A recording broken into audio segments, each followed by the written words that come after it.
watching the ROTW. Welcome to Miami Sports Recap of the Week, Episode 3. And today, tonight rather, because, it's about to be midnight my time, we have a lot to talk about. A few exciting moments, but there are also some incredibly frustrating moments, which all of them occur today, but that's besides the point.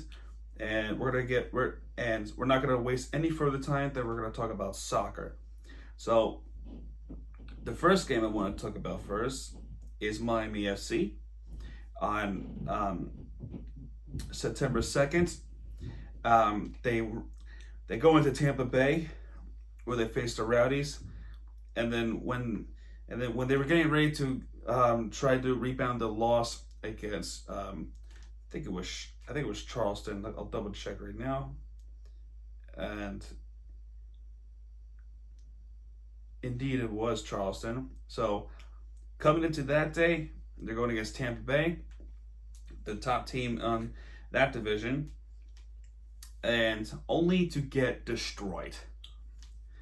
Only to get destroyed by the Tampa Bay Rowdies, which ended 3-0.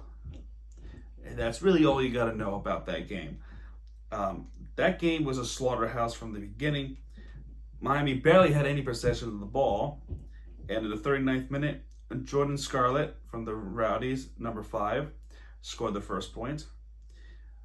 Sebastian Goanzatti in the 64th minute scored his point. And may I mind you, both players I just mentioned, Jordan Scarlett and Sebastian Goanzatti, both of them were head bouncers into the back of the net. And then to seal the game off, Miami FC committed a penalty, and Leonardo Fernandez scored a penalty goal on the 83rd minute, and that is all she wrote for this one. So really not much to talk about in this one. Yesterday, against Charleston, which is at home at FIU, Florida National University, that's where the Owls play. And if you're wondering if we're going to talk about the Owls, another college team that's in the Miami area, probably not. Although regarding colleges, I will be talking about the Hurricanes. But speaking of the Hurricanes, just side notes, as I'm about to talk more about at the end of the video, they're playing this Thursday. I'm not sure who they're playing. I can check for you. But anyway, Miami FC 1-1. It's a 1-1 draw against Charleston Battery. Charleston actually got the first point. It was Stavros Costes in the 49th minute.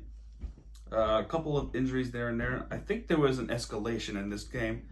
So something escalated in this game around the 90th minute after Miguel Gonzalez scored an equalizer, a late equalizer in the 86th minute from Miami. And that game ended in a 1-1 draw. It's kind of a little bit of revenge, but it's not a satisfying revenge as they would have liked. So there was some escalation at the end, around the 90th minute, where it was a corner kick, and I guess both players were pushing and shoving. It was a mess. It was a mess in that game, and it was just like, So for Miami FC, a decent week. So it's only all 1-1 for last week. So yesterday, on a side note, Inter Miami CF2, aka Fort Lauderdale CF, they played against the Red Wolves, in which they also draw of 1-1. Ricardo Zarguez in the 26th minute scored the opening goal in that game. And then Ulalfi, number 42 of the Red Wolves, scored the equalizer. And pretty much that's all she wrote. The second half of that game was pretty boring. So I wouldn't. So for this one, it's not much to talk about. So my apologies there. Just watching an incredibly boring game. And basically all you gotta know about this game is that it was a good game. It was a good good game at the first half, but in the second half, it's just like a slow freaking game. So, not much to speak about that game either. But this week is a very interesting week with Inter Miami. You know, this game I have a lot of complaints. First off, against Atlanta in Atlanta, I will give credit for what they did, and that is they're the first team since for the first time since 2017 where Atlanta first expanded. Somebody away was able to shut them down at home, but this 0-0 draw was not satisfying because this game had so many chances and none of them capitalized on it. So not only Atlanta tried to get their opportunity, but Inter Miami can't get the opportunity too. This game was frustrating, and not to mention the majority of the second half was boring. It wasn't until I would say about an 82nd minute where now Inter Miami starts to get aggressive, and they just can't capitalize. They have great players, they have great defense, they got everything that they needed, but they cannot score a goal. And for that result on Wednesday on September 2nd, that is a 0-0 draw. And speaking of 0-0 draw, that is exactly what happened again tonight. Only tonight was worse because there are more chances in this game than what happened on Wednesday. Free kick, completely missed it by an inch. Number 2 of Nashville, who could have scored their opener, but just missed it by an inch as well. Well, that was frustrating on their part. We also gotta give a frustration on Shea, number 28, who's like, how can you not secure it? Not to mention they keep giving the ball away.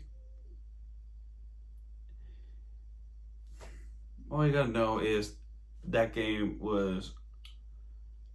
It felt like an opportunity was wasted big time, and not to mention at home too, where we could have got the revenge against Nashville from last week. Nothing happened. So this was a scoreless week for Inter Miami,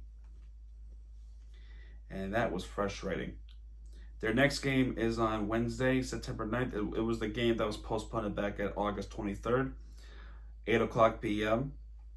And then the game after that, it's their final game before, until the phase 2 schedule comes out, where they take on Orlando City. That is on September 12th, 7:30. And by the way, for Miami FC, I will go back to them real quick. Their next game is on Saturday the 12th on 7:30 as well. So both Miami soccer teams are going to be playing at the exact same time. So don't ask me how am I going to do this, but I think I might have an idea how to do it. And by the way, they're playing Atlanta too, in Atlanta, so that's going to be a interesting one. And for Inter Miami too, their next game is also on September 12th. They're playing Orlando City U23, also on Saturday the 12th. So let me see something real quick. Are all of them playing on the 12th? Yeah, all 3 of them are playing on 12th. So there's going to be a sacrifice to be made, because I certainly cannot watch all 3 of them at once, unless I have 3 devices, which it might come down to it. So yeah. Now, the Marlins, the team I've been wanting to talk about. Monday, August 31st. This is a big win too. Go back at Citi Field, where they faced DeGrom. Check out DeGrom, no other. This is the first team that scored 4 runs against Jacob deGrom. No other team's ever done that. No other team did that this season until the Miami Marlins did just that. And it happened in the 6th inning.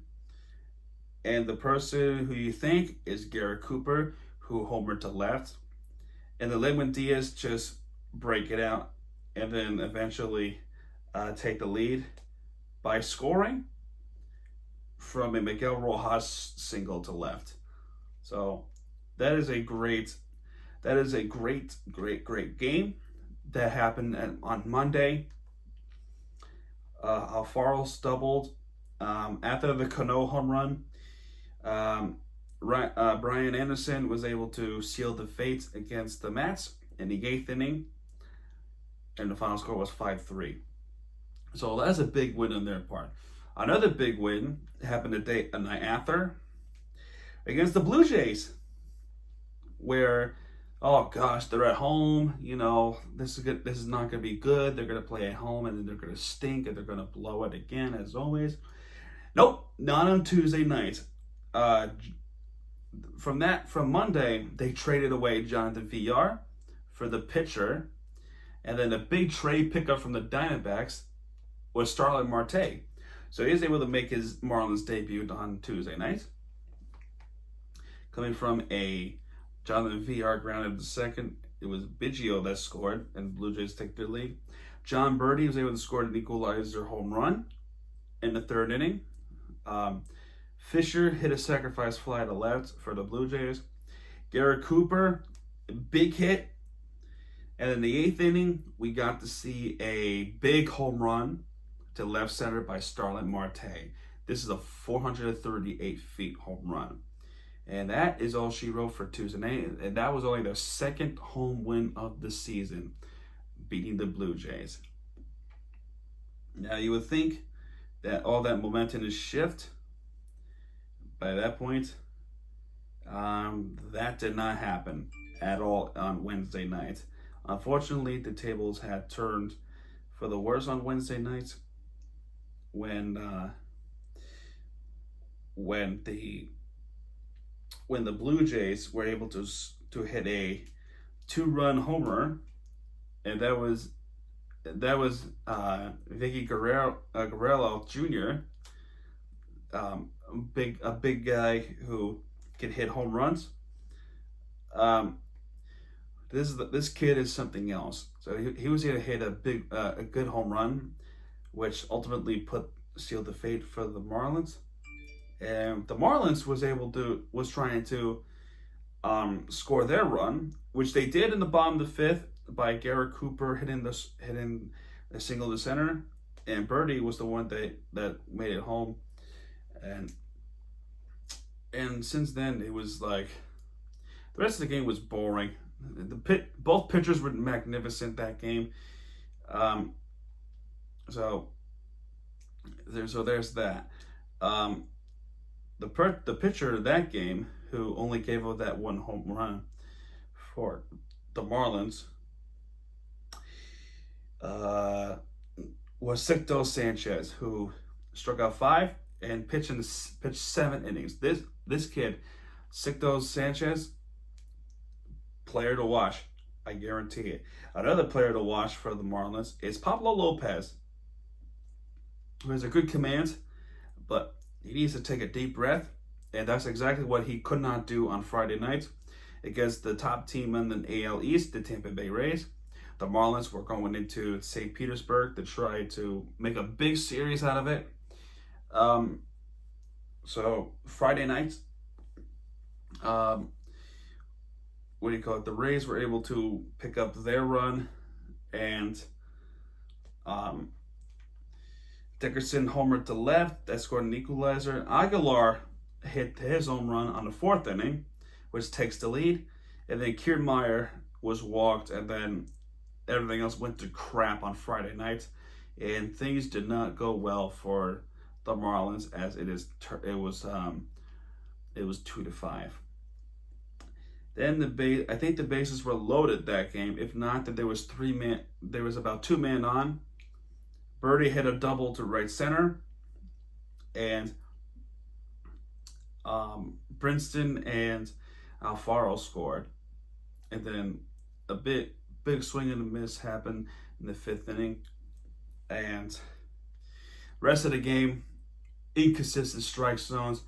And Maury Foster, the home plate umpire, Ball was pitched outside the bottom of the ninth, and it nothing like the ball was pitched outside, plenty outside too, and Marty Foster called a strike three, which ultimately cost us the game. And there was 2 men on too, so we could have done something if it wasn't for that call. The night after, the Marlins were able to redeem himself in a big way. It was all thanks to Brinson, who the ball got away when he swung and missed, and that had Aguilar score. This is in the 4th inning. Harold Ramirez, this is the kid I want to talk about, reached an infield single to the pitcher, and this is the part where something happened in the 5th inning, but he was able to reach the bases, and that results in Ryan Anderson scoring. Then Corey Dickerson hit a big home run to center. That was a big hit too, and that was 4-0. And then in the 5th inning, Brinson reached an infield single, and then which gives them a 5-0 lead. Perez for the Rays hit a home run, so that's a blast. So that's 5-1. So Matt Joyce able to single to left. Brinson scored and Aguilar scores. And at the bottom of the 9th inning, there was a single to left, and then two people on, but that was not enough to beat the Marlins. And the Marlins win 7-3 in a big fashion in St. Petersburg. There is an unfortunate news what happened with Harold Ramirez, as unfortunately in that game he pulled his hamstring, which he had a hamstring issue last year. And yesterday night we saw a heartbreaking moment for Harold Ramirez as he went down in a heap, and the same reason that happened last year. It was his hamstring, and he was down for about 5 minutes. This was not a good sight to watch, and it was bad enough where he had to be carted off. So prayers to Harold Ramirez. Hopefully he recovers quick and he'll be back soon, and hopefully we get to see him again tonight. This is what I like to call a Black Sunday, because today as a whole was absolutely heartbreaking.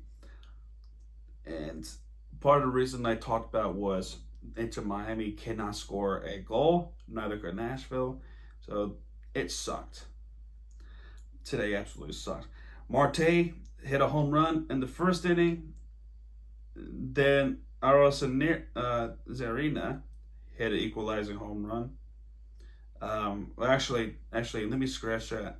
Starlin Marte hit a 2-run blast because I forgot that Dickerson was at first base. So that's a big hit. Jesus Aguilar single to right. Corey Dickerson again crossed the plate, so that's 3-1. Renfroe homer to right, and then Zarina hit a home run again, so that's two home runs for him. So that's 3-3, and then it all comes down to the 10th inning, where Matt Joyce singled to center, and then Brinson was able to score from second. So that was a big hit on Brinson's part, and we were looking pretty good. And then we were about to hold our breath for Kinsler to give us a crucial save at the bottom of the 10th. Unfortunately, that did not happen, as Choi doubled to right and Joey Wendell was able to score. And for that reason alone, there was a guy in third with 1 out. Lowe hit a sacrifice fly to center, in which Marte caught, but that was way too deep, and what leaves Phillips to score a walk-off sacrifice fly for the Rays. And the Marlins suffered a killer loss. Tonight. What could have been a momentous shift for the rest of the week, because they got a big series this week coming up, where they travel to Atlanta for a 3-game series, and then ultimately decides our playoffs to come back home against the Phillies, a biggest series of this season. It's a 7-game series. Thursday you got a single game. Friday the 11th, which is 9/11, unfortunately, I don't want to talk about it. A doubleheader. So that's going to be a big doubleheader. Saturday, a single game. It's also on September 12th. So I got pretty busy. September 13th, which is a football day. There is a doubleheader of that game. And Monday is a makeup game from August 6th because, with COVID and everything. And after that series, a 7-game series with Philadelphia, you got the winnable Boston Red Sox coming to Miami. It is a 3-game series against the Red Sox. And another game at home. This is the big series too, and that's against Washington. And then they go back to Atlanta, and the rest is the sun. But this home stretch coming up on Thursday is going to be extremely important. This series against Atlanta this week is not important enough, but the most important series of all has to be the Philadelphia one, because we are a couple of games behind. We are actually a game and a half behind. Atlanta wins their game against the Nationals. That was a huge win too. They just pulverized them. And now we're 4.5 games behind Atlanta, and we're only a game and a half against the Phillies. So that series is going to be a crucial one, and you hold your breath when that series comes on Thursday. And finally, my Miami Sports Team of the Week goes to Miami Heat, of course, because they did some incredible things this week. And game 1, Jimmy Butler with 40 points on game 1 against Milwaukee. They haven't led the game since the first quarter until the fourth quarter comes. And my gosh, with not only Jimmy Butler, right, but Bam Adebayo with freaking, how many points did he make? So about 12 points with a couple of great rebounds. So he had a double-double that game. And he got Goran Dragic also making a huge statement in that team too. But Jimmy Butler with 40 points against Milwaukee. A couple of replays were taking a little too long. Whose ball is it? And one goes to Miami and the other one goes to Milwaukee. There were a couple of replays there and there, but ultimately Miami went to their favor. Wednesday, September 2nd. This has a clusterfuck finish. And I'm going to tell you why right now. What happened in this game was, in my opinion, very bad officiating. And we're going to talk about bad officiating in a minute. First off, Goran Dragic with 23 points. Bam Adebayo with 15 points. Jimmy Butler 13 points. Jamison Crowder with 16, and Duncan Robinson with 13 points. Tyler Hero also made a statement off the bench, but the player of that game is Goran Dragic.